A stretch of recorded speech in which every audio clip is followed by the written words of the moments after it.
Hey everyone, we're back again showing method number 2 to solve 2 by 1 multiplication problems like 78 times 6. And this method is called the expanded notation method.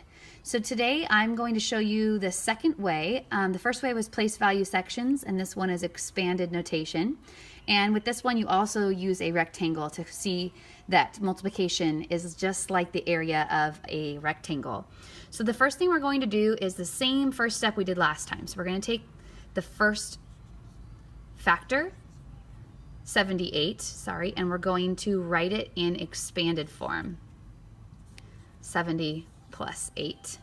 And that's where we got that from, 78 times 6. So we're going to put 6 on the sides and split up our box the same way that we did before.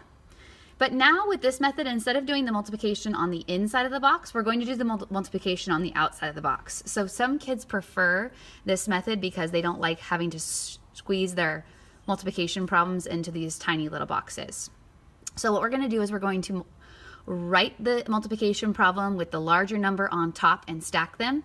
And then we're going to write 78 in expanded form again and 6 underneath it.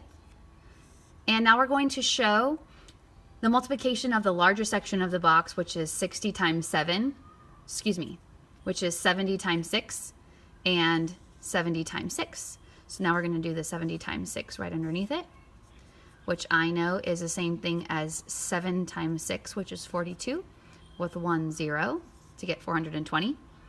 And the next step is to multiply the smaller section of the box, which is 8 times 6, and over here 8 times 6. And I'll write it over here. And now when I write the answer, I'm going to make sure I write 48 and line up my digits with the 420 above it. So 8 times 6 is 48, and now because I need to add them, I want to make sure that all my digits are lined up over here.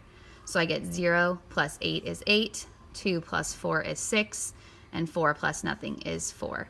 So this is the expanded notations method, and my product was 468. Notice how with this method, the multiplication's on the outside, and the place value sections, the multiplication's on the inside. So your child will be able to choose whichever method he or she would prefer. Thanks for joining me today. See you next time.